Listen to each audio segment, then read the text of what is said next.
या मुंबईच्या सामान्य माणसाच्या जीवनामध्ये एक कनेक्टिव्हिटी ही आपण त्या ठिकाणी देतो। मुंबईची जी आपली सबर्बन रेल्वे आपली लोकल आहे, मी मोदी सरकारचे आभार मानेन। या लोकलच्या दरवाजातनं पडून कित्येक लोक मरायची आणि दरवेळेस चर्चा व्हायची की याच्यावर काय उपाय आहे, पण उपाय होत नव्हता। आता मोदी सरकारने हा निर्णय घेतला की आम्ही नवीन ट्रेन आणणार, बंद दरवाजाच्या ट्रेन आणणार, एसी ट्रेन आणणार, म्हणजे जसं आपण मेट्रो मध्ये फिरतो मेट्रो सारखीच ट्रेन ही आता लोकलला असेल, पण तिकीट मात्र वाढणार नाही। आज जे तिकीट आहे त्या तिकिटामध्येच आपल्याला त्या ठिकाणी ही एसी ट्रेन यात मिळणार आहे। बंधू भगिनींनो, आपण आज MMR रिजन मध्ये तिसरी मुंबई करतोय, वसई विरारकडे चौथी मुंबई करतोय, या मुंबईला अफोर्डेबल करण्याचा प्रयत्न करतोय। वाढवण सारखं बंदर झाल्यानंतर पुढचे 100 वर्ष या महाराष्ट्राला आणि मुंबईला एक मॅरीटाईम ताकद म्हणून कोणी आपला मुकाबला करू शकणार नाही, अशा प्रकारचं जगातलं पहिल्या 10 बंदरातलं बंदर हे आपण वाढवण मध्ये या ठिकाणी तयार करतो। एक प्रकारे वी आर रीइमॅजिनिंग मुंबई। आम्ही मुंबई रीइमॅजिन करतोय आणि काही लोक फक्त खुर्ची रीइमॅजिन करतायत। जे खुर्ची रीइमॅजिन करतायत त्यांना सांगू देऊ इच्छितो, ती खुर्ची तुम्हाला मिळणार नाही, ती खुर्ची कार्यकर्त्यालाच मिळेल, ती खुर्ची मुंबईकरालाच मिळेल, ती खुर्ची मुंबईचं हित साधणाऱ्यालाच मिळेल। मुंबईच्या महानगरपालिकेला भ्रष्टाचाराच्या गदारोळातनं बाहेर काढणारा व्यक्तीच आता मुंबईचा महापौर होईल, हा विश्वास मी तुम्हाला देतो। खरं म्हणजे जर यांना आम्ही प्रश्न विचारला तर हे उत्तर देऊ शकत नाही। अरे तुमची आवश्यकता कधी असते? सामान्य माणूस दुःखात असतो तेव्हा तुमची आवश्यकता असते।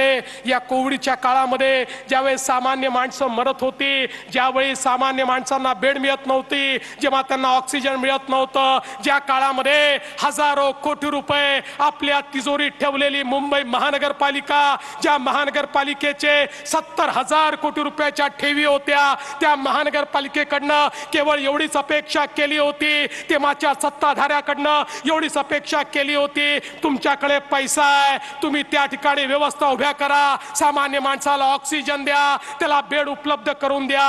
पण त्याच्याही मध्ये यांनी आपल्या नातेवाईकांना कंत्राट दिली आणि यांच्या नातेवाईकांना माणसं मारली। मी म्हणत नाही, तुम्ही ईडीची चार्जशीट बघा, जे डॉक्टर नव्हते त्यांना डॉक्टर दाखवलं, जे कंपाऊंडर नव्हते त्यांना कंपाऊंडर दाखवलं, ज्यांना नर्सिंगचं ट्रेनिंग नव्हतं त्यांना नर्सेस दाखवलं आणि त्यांना त्या ठिकाणी उभं करून त्यांच्या माध्यमातून हजारो रुपये, लाखो रुपये, करोडो रुपये त्या ठिकाणी लाटले आणि परिणाम काय झाला? माझा आम मुंबईकर हा पटा त्या ठिकाणी मेला। अरे जनावरासारखा माझा मुंबईकर मेला, पण माझ्या मेलेल्या मुंबईकराच्या टाळूवरचं लोणी खाणारे हे नालायक यांनी त्या मुंबईकराचं ते शव ज्या बॉडी बॅग मध्ये न्यायचं त्या बॉडी बॅग मध्ये ही घोटाळा केला। हे कफन चोर या ठिकाणी आम्हाला काय सांगणार?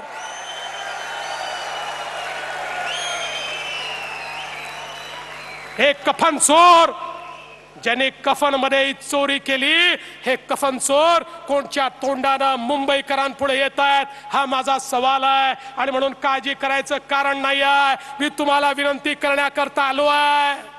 आता मुंबईमध्ये आपल्याला घरोघरी जायचंय, आपण काय केलं हे सांगायचंय, यांची करतूत ही सगळ्यांपुढे आणायची आहे।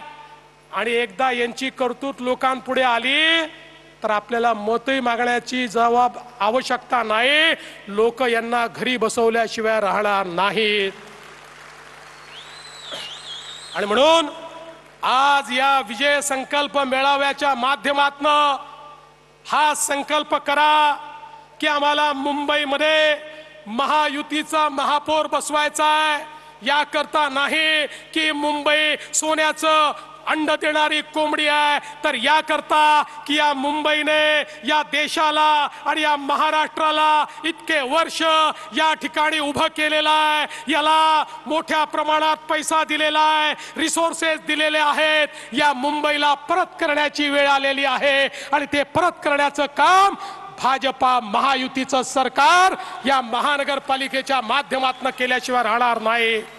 बंधू भगिनींनो, आज हा संकल्प घेऊन आपण घरी जावं एवढीच आपल्याला विनंती करतो आणि माझं बोलणं संपवतो आणि जाता जाता अमितचं मनापासून अभिनंदन करतो आणि माझं बोलणं संपवतो। धन्यवाद। जय हिंद, जय महाराष्ट्र।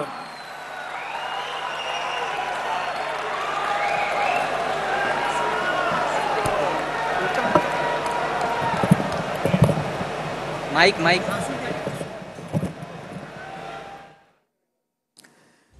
तर विजयी संकल्प मेळावा भाजपचा होता। मुख्यमंत्री फडणवीस या ठिकाणी संवाद साधत होते। या वेळेला मुंबई महापालिकेवर महायुतीचाच भगवा फडकवायचा आहे असं मुख्यमंत्री फडणवीसांनी यावेळी म्हटलेलं आहे।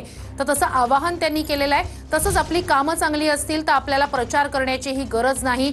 जी कामं आपण केलेली आहेत ती लोकांपर्यंत घेऊन जायचे, जे घोटाळे आधीच्या सरकारनं केलेले आहेत किंवा आधीच्या इथल्या राज्यकर्त्यांनी केलेले आहेत ते लोकांपर्यंत पोहोचवायचे आहेत असंही फडणवीसांनी म्हटलंय। तर ठाकरेंच्या सेनेचा कफन चोर असा उल्लेख मुख्यमंत्री फडणवीसांनी केलेला आहे। उद्धव ठाकरेंवर टीका केलेली आहे आणि याआधी 2017 मध्ये आपल्याकडे आलेलं हे पद आपण शिवसेनेला दिलेलं होतं अशी आठवण सुद्धा मुख्यमंत्री फडणवीसांनी यावेळी काढली।